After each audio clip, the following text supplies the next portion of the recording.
Alright, DP1s. This is a quick tutorial in how to use Logger Pro, and I'm just going to show you how to set up the 4 columns that you need. So the first column, as I said, is going to be the independent variable, and that's height. Double click on the column header and it'll open up this window, and you can put in the name, then the short name and the units, and then that will appear in the column header. The second one, we're calling this average time, and the short name is going to be T, unit S. There we go. I'm just going to move this graph over a bit so we can see more space.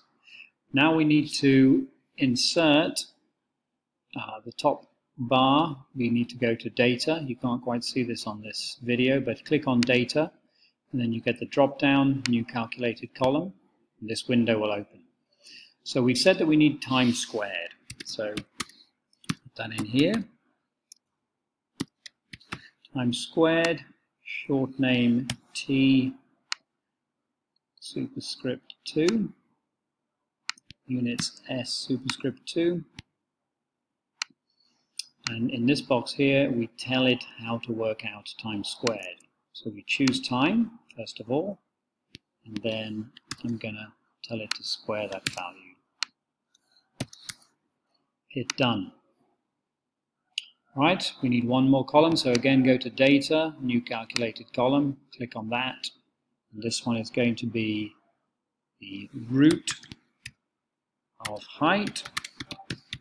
Root of height, short name in this case can be height to the power of 0.5, something like that. Doesn't look so good, but that'll do. Meters to the power of 0.5. In this box here, we're going to tell it what to do. Height, put that in brackets, and raised to the power of 0.5. That should do it. Done. Okay, so my data table is ready for the data to go into it. There's the 4 columns.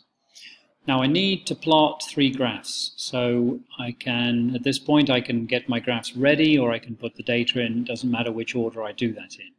But the 3 graphs are this. So the first graph, all I said was have your independent variable here, which is height.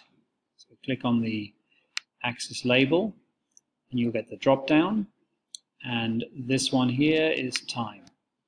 Okay, so that's the first graph, average time against height. Next graph, we go to the insert option at the top. You can't quite see that on the video, but insert graph is the first option, not additional graphs, but just graph. Insert graph, and you'll get another graph. Again, click on the axis label. So the second graph, what we said was we want height in this one here, which is hiding just there, height against time squared. So that's the second graph. I'm going to insert a final graph, insert graph. Let's move it over here. And the third graph is going to be time,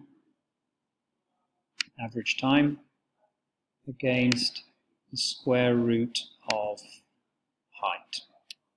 Okay, so those are the 3 graphs. I want you to put your data in. You only need to fill out the first 2 columns, height and average time.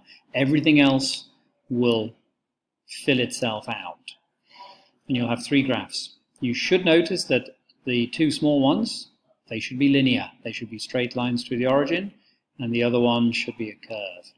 If you want to move on from that point, what we do need to do is we need to put a linear trend line on the second and third graphs. Here's the linear fit. We don't have any data at the moment, so I can't show you how that works, but this will give you your linear trend line.